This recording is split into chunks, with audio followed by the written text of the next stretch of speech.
આવી ગયો બેટા? કેમ બેટા તારે આટલું મોડું થાય છે હમણાં? અરે મમ્મી હમણાં બહુ જ વર્કલોડ છે, પણ સ્ટાર્ટઅપમાં તો એવું રહેવાનું. પણ સાંભળ, 7મી તારીખે આવા કોઈ બહાના નહીં ચાલે હો. અરે આપણે વોટિંગ માટે જવાનું છે. અરે મમ્મી, હું એક જ માણસ છું, કેટલા પાત્રો ભજવું?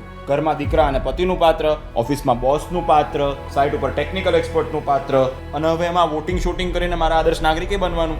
અરે બેટા, તું ખાલી આ 4 પાત્ર ભજવીને આટલો ફર્સ્ટેડ થઈ ગયો તો વિચાર તો કર, જેમના માટે આપણે વોટ આપવા જઈએ છીએ એ આપણા માટે કેટલા પાત્રો ભજવે છે, અને એ પણ 365 દિવસ 24 કલાક.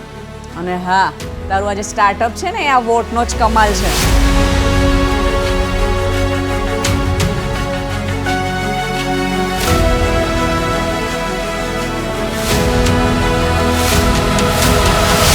તો આવો 1 કલાક એમના માટે કાઢીએ જેમણે આપણા માટે કેટલા પાત્રો ભજવતા દાયકાઓ કાઢી નાખ્યા. ફરી એકવાર મોદી સરકાર. કમળનું બટન દબાવો, ભાજપને જીતાડો. સુરત શહેરમાં છેલ્લા ઘણા ટાઈમથી નાસ્તા ફરતા આરોપીઓ પકડવાની ઝુંબેશ ચાલે છે. એ ઝુંબેશ દરમિયાન તારીખ 29/4/2024ના રોજ ગિલોલ વડે ગાડીઓના કાચ તોડી, કોઈ ઈસમ જતા હોય ગાડી લઈને તો આગળ મેલું નાખીને ગાડીનું ટાયર પંચર કરી, એવી 3 પ્રકારની એમોથી ગાડીમાં ડિક્કીમાંથી પૈસા ચોરવાની એક ગેંગ, જેની નેલ્લોર ગેંગ તરીકે ઓળખાય છે, આંધ્રપ્રદેશની ગેંગ છે.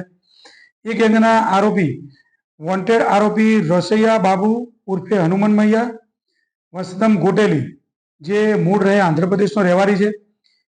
એ લોકોના અગાઉ જે સાગરીતો હતા એને સુરત ગ્રામ્ય, નવસારી, વલસાડ વગેરે ગુનાઓમાં ગુના કરી અને અત્રે આવેલા હતા સુરતમાં. એમને જે તે વખતે ક્રાઇમ બ્રાન્ચે પકડેલા હતા. એની પૂછપરછ દરમિયાન આ જે રસૈયા બાબુ આરોપી છે એની બાતમી મળેલી. એ બાતમીના આધારે ગતરોજ આંધ્રપ્રદેશના નેલ્લોર ગામેથી, શહેરમાંથી આ આરોપીને પકડી પાડ્યો છે. એની સઘન પૂછપરછ કરતા આરોપી ઓછામાં 63 ગુનામાં સંડોવાયેલો છે. એ આરોપીને અત્યારે ક્રાઇમ બ્રાન્ચે પકડી એની વધુ તપાસ માટે સુરત શહેરના અલગ અલગ પોલીસ સ્ટેશનમાં સુપ્રત કરવામાં આવશે. આ આરોપી અગાઉ 4 ગુનામાં અગાઉ પણ એક ધરપકડ થઈ ચૂકી છે. ચોરી સિવાય બીજું કેવું કાર્ય કરે છે? ચોરી સિવાય બીજું કેવું કાર્ય કરે છે? ચોરી સિવાય કોઈ કાર્ય નથી. એ લોકો જ્યારે એમને ચોરીનો મોકો મળે છે આજુબાજુના વિસ્તારમાં આવીને રહે છે. રહ્યા પછી સુરતમાં આવી અને 3-4 દિવસ પોતાનું કામ કરી અને પાછા જતા રહે.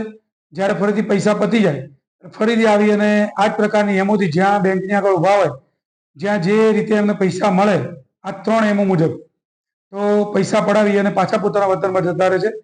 મોબાઈલ રાખતા નથી, એટલે એમને પકડવામાં ખૂબ તકલીફ પડે છે. સીસીટીવી નહીં, આ ખાનગી બાતમી રહે જ આરોપીને પકડવામાં આવે.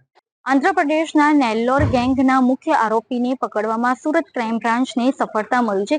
આંધ્રપ્રદેશમાં નેલ્લોર ગેંગનો મુખ્ય આરોપી રોસૈયા બાબુ ઉર્ફે હનુમૈયા વસંતમ ગોડેતી નામનો જે આરોપી હતો એ નેલ્લોર ગેંગનો મુખ્ય આરોપી છે, જેની વિરુદ્ધ 63 ગુનાઓમાં તે વોન્ટેડ હોવાનું પોલીસ તપાસમાં સામે આવ્યું છે. તો આ નેલ્લોર ગેંગના અન્ય આરોપીઓને વર્ષ 2022માં સુરત ક્રાઇમ બ્રાન્ચ દ્વારા ધરપકડ કરવામાં આવી હતી. તો આ આરોપી 63 ગુનાઓમાં વોન્ટેડ હોવાનું પોલીસ તપાસમાં સામે આવ્યું છે, જેમાં ગુજરાત રાજ્ય સહિત અન્ય રાજ્યોમાં પણ તેને ચોરી જેવા અનેક ગુનાઓમાં સંડોવાયેલો હોવાનું પોલીસ તપાસમાં સામે આવ્યું છે.